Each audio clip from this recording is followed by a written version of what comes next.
Hi everyone, FinanceFeeds is here at the Finance Magnates London Summit, the 2024 edition. I'm joined now by Andrew Sachs, who's Chief Product Officer at TraderEvolution Global. Andrew, thanks for joining me today. It's great to see you. Hello, Nikolai. Nice to see you too. Likewise, likewise. So I wanted to start off and talk about the so-called technological straitjacket, right? It's widely known that, integrating third-party solutions into your trading, let's say, ecosystem can often create dependencies, roadblocks, and things like that. But I think you'll agree with me when I say that, we're seeing medium-sized brokers lately, kind of being able to overcome some of these challenges and restrictions. And I wanted to ask you, from your experience, kind of how are brokers achieving this today? Yes, you're absolutely right. Some brokers are starting to take the initiative, quite a few brokers, starting to take the initiative to fix what we're calling this technological straitjacket themselves, because there isn't a way out unless you start investing in your own infrastructure in some way or shape or form, or at least taking stock of what's available and being able to reinvest. Some brokers that have got to a certain level of maturity are now starting to reinvest back into solutions that are enabling them to be able to build their future how they want to. So when I refer to this as technological straitjacket, what I mean is some companies have started their business some years ago, many years ago, and they may have started small. They may have been doing so at the time when the retail brokerage industry was experiencing an influx of newcomers from outside the traditional financial services business or fintech industry, who some of those have gone by the wayside. Some of them have grown very big and done well and been successful. With that has come the maturity of their traders and of their client base have now become experienced in electronic trading, and the brokerages have become established and are now well-known names. Whilst that is a testament to success, it's also caused them to now be in a position where some of them are constrained by the legacy technology that they took on in the first place, which was designed to serve a purpose. It was designed to get them in business, get them to business. But then they get to a certain point and you find that a system which is completely closed doesn't allow any adaptability or any full control by the brokerage, is now a thorn in their side to some extent. So what we're seeing is some brokerages have developed their own front-end interface. Some have so they can differentiate themselves or create a certain brand impact. And more recently, we've seen companies even be able to choose which asset classes they want to offer in different regions. For example, robo-markets. This is a really interesting one because I believe they bought the source code of their technology. So they effectively they have their own platform. And as a result, they're able to position themselves where they want. So they were able to stop offering CFDs in certain markets and offer other asset classes to that client base and offer CFDs in other markets. For brokerages that don't have that level of control over their own infrastructure, they're unable to adapt to such circumstances. And then you have, that's all very well, but of course there's a cost involved, usually. So I was recently talking to a company in Australia, quite a big well-known company in Australia, which has just finished building their own platform, and their whole back end and front end, complete infrastructure, brokerage infrastructure. I asked the chief executive, how long did that take? And he said we had 100 developers on site for 7 years. Wow. So you can imagine the cost. It would be millions and millions of dollars and a long time. It seems to be a big company, but meanwhile, it's a development phase. So some companies are choosing to do what I would refer to as a hybrid solution, where they would, instead of going to a front-end first platform company which can give them a ready-to-go out-of-the-box solution, which in the end will result in them running up against this issue, they can have a back-end first solution where the back-end is a fully comprehensive core trading engine which can be deployed onto their brokerage infrastructure, and then they would control it. So it's, in the end result, is a bit like having their own system that they want to develop themselves. They can overcome such barriers by implementing whichever front end they want. They can have their own brand, they can choose to differentiate themselves, offer multi-asset, multi-market product range, different maybe listed products, maybe a new trend comes along for trading, for example, fractional shares. We've seen that recently. Sure. Offer that. So there are ways that brokerages then can control, and meanwhile they're able to have their own intellectual property in-house rather than hosted by somebody else. That's one potential way of doing it. But we certainly are seeing brokerages now starting to look at differentiate themselves as well as being able to accommodate new trends that are coming in, and tech is changing. So being stuck with a legacy system is not such an option anymore.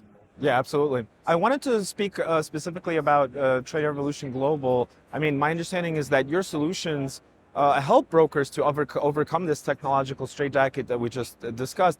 But I guess I wanted to know more about, how much flexibility and customization do brokers have today in tailoring their trading interfaces? Let's say with TraderEvolution Global as an example. Well, they certainly can do, and certainly we're noticing the need for that to be more present now among a lot of medium-sized brokerages are needing to cater to an audience that is not only increasing in its level of sophistication, but there are new audiences coming in from other asset classes. Maybe they came from these intuitive crypto apps that they want to trade other asset classes, but they're used to this very modern simplified approach to apps, or they came from maybe they came from the neobank system. They've had a neobank app. Well, this is very dynamic and cool. Maybe I'll trade some asset classes now. So this is now a new audience. So the way that TraderEvolution helps brokerages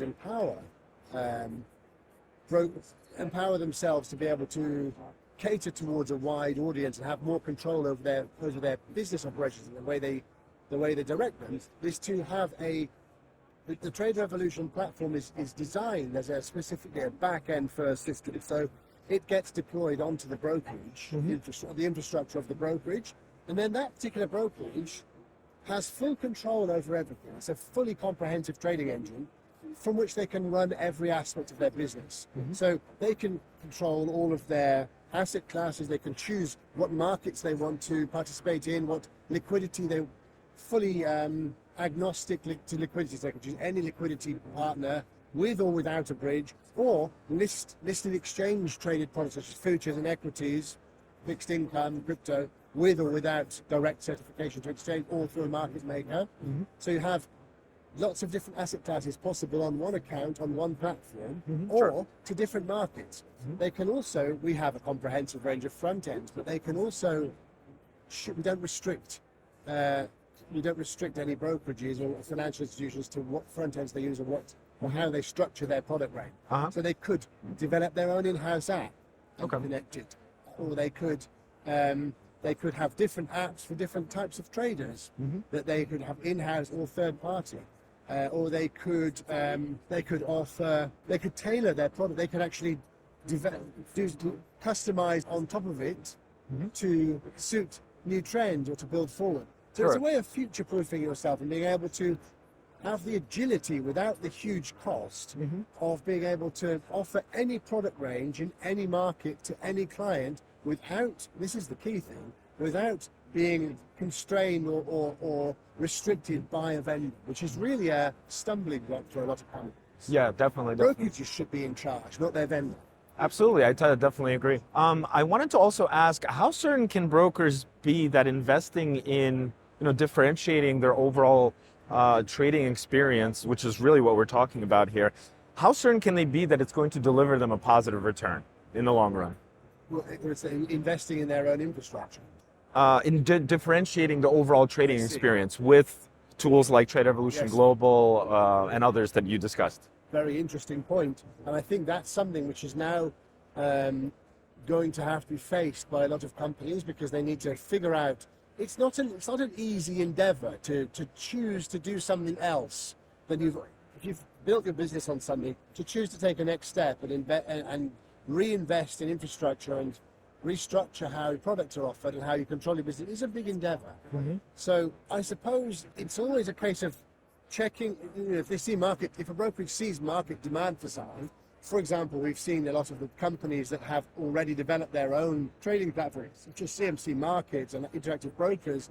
They spent, in CMC Markets' case, famously £100 million developing their own system. So they are quite sure that they are able to offer certain products in certain places because they're in control. So a broker has to, if they're going to spend that kind of outlay, would have to be absolutely certain that they can make the return.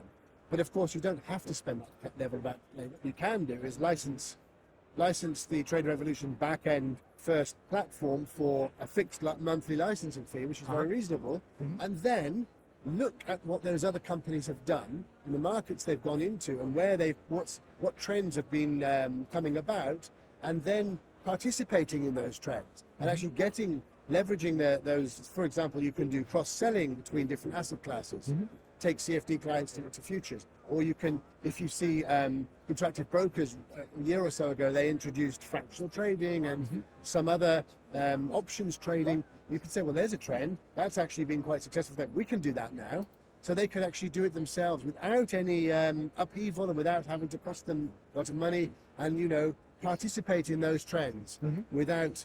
So it's not really brokers in that case don't necessarily need to worry about the overall cost and having to get a return on the cost, because the cost is purely a monthly licensing fee, as it would be anyway. So it allows them to have the agility to participate in those trends as they come and go.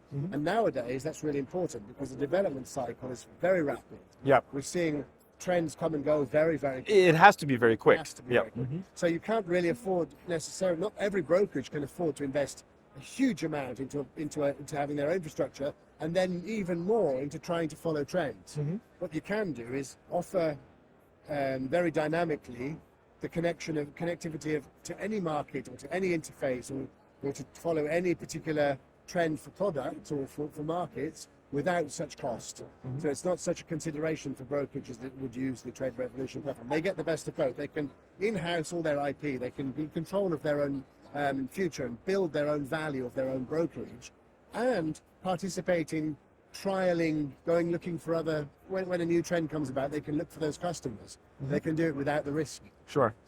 And Andrew, you mentioned, multi-asset offerings and kind of cross-selling different products, especially when you have a rollout of a new product. I guess my question is, in those kind of scenarios where you're trying to create new revenue opportunities by cross-selling into different asset classes, how can brokers maximize these opportunities without sort of cannibalizing their existing market and the products that have been successful for them in terms of volumes and revenues in the past? Yeah, absolutely. That's really important, because obviously these companies have got to where they've got by using a model that's worked for them. Yep. And then they get to the point where they need to do something to either in-house their IP or to offer different products, which involves, in these cases, having in some cases, implementing a new platform. What they can do is keep alongside the existing platform, implement TraderEvolution platform, bring new customers on board onto TraderEvolution platform for different asset classes, including CFDs and options and futures, and they can trial connecting the new different front ends, or if let's say a brokerage develops their own front end, they can connect that to our platform whilst keeping their existing legacy clients on there, and eventually gradually move them over, or put that into, keep that going on as a separate platform. But the idea is eventually to be able to rationalize the number of platforms that companies have. So we don't necessarily, I wouldn't say that necessarily cannibalizing an existing environment is really is something they worry about. But there are quite a lot of brokers that I've spoken to recently who have got one platform for this, one platform for this asset class, another for this asset class, and you might have IRS for one, you might have meta quotes for your CFDs, you might have some other custom backends for different asset classes. What they can do is, and then different interfaces on them already for different markets. What we can do is start to rationalize the number of backends they've got whilst keeping the user experience the same. So it keeps the cost down and gives the brokerage full control, and those users would then be able to operate via the TraderEvolution platform. So you might be able to rationalize 5 or 6 platforms down to 2, which is a way of keeping your client base and keeping your product range and your position in the market, reducing your costs and operational resource hungriness, necessity, and then of course building further asset classes on top of that. So I see it not so much as a cannibalization, more a ability to to have all asset classes and all capabilities and connect all third-party tools to one interface, to one back-end. Sure. One back-end platform. Great. To wrap it up, I wanted to ask sort of a more broader question. I think you'll agree with me when I say that electronic trading has certainly undergone significant transformation in the last couple of years. Yes. I wanted to ask you your professional opinion. Where do you kind of see electronic trading headed in the next 5-10 years? Things are evolving so rapidly. They are. I think there are lots of things, and certainly asset class diversity is something that's talked about for many years, but now we're actually seeing that start to happen. Right. However, the way traders start to trade might change. Now, this is just my opinion. Okay. It looks to be something which I can see starting. So that might be driven by an outside influence. The way that I think that the way that people the general public in every sphere of life will start to approach information on the internet will be different to how we do it now. And that's largely because of the implementation of AI by many companies. Sure. A lot of investment in AI, even by large internet companies. So I think the way that people will start to look for information on the internet and the way they will want the information presented of them will be completely different, and therefore will drive the demand for different styles of interfaces that work in a different way to what we're used to. So, for example, Perplexity, the search engine, which is AI-based. Sure. They've just recently launched Perplexity Financial. So they're now starting to present news about the financial markets in a very, very comprehensive way that's relevant. So you just need to type in one or two things. You can type stock, Apple, Tesla, just 3 words. And it will come up and it will give you a chart that compares the two. It will give you the comparison of the two companies' market cap, all of this, including tech analysis, everything in one place. And it will remove all the irrelevant stuff. So it gives everybody that. So I think the way that trading platforms will need to go in future is more towards that style of AI-driven information, provision of information will be expected to be like that, because everyone will get used to that in every other aspect of life. So I think that the user experience will be something which will change. It will be driven by that style of user demand. So I think any company that doesn't have a platform, it's a very old-fashioned platform that doesn't work with these new AI tools, will be stuck, because there's no chance that somebody who is now a teenager, who is a very, very good software engineer and is developing their own things, was born after the platforms that some of the companies are using now will be developed before those people were born. Yeah, right. Right. And of course, there was a Google panel at a Google conference in California recently, and one of the questions was, how do you think that the Magnificent Seven, all these big tech internet companies, are going to be able to retain talent in Silicon Valley? How are they going to keep the best programmers they've got because there's so much competition? And I think it was Elon Musk, can't be sure, I think it was Elon Musk, who said something like, why do you need to keep them? You don't need, everyone's a programmer nowadays. Right. You can have these AI things which allow you to make simple code yourself. So maybe traders might start. We've gone from the time when they built EAs, which plugged into existing platforms. Now they might be developing their own front-end interfaces. The trader might develop their own platform which works with the AI, and they will all be different because they're according to which trader developed it and what they needed on it. So a broker will need to have a back end and a trading infrastructure that will be able to connect traders and the platforms they've developed and support them, because they will all be user-developed code. That is entirely possible. We're seeing the internet go this way. Yeah, definitely a lot of eye-opening things happening, both from a technology standpoint and, like you said, artificial intelligence, machine learning, and obviously, our sort of old school. Again, you're trading financial products for gain, and we'll see how things go. Definitely a rapidly changing world, I would say. Yes, indeed. So we'll see what happens. Well, Andrew, I wanted to thank you for taking the time to sit with us here and speak at the summit. Thank you for all your insights, and happy upcoming holidays. It's the end of the year. All the best in 2025 to you and TraderEvolution Global. Thank you. Very nice to see you. Thank you. Likewise. Thank you. Cheers. Thank you.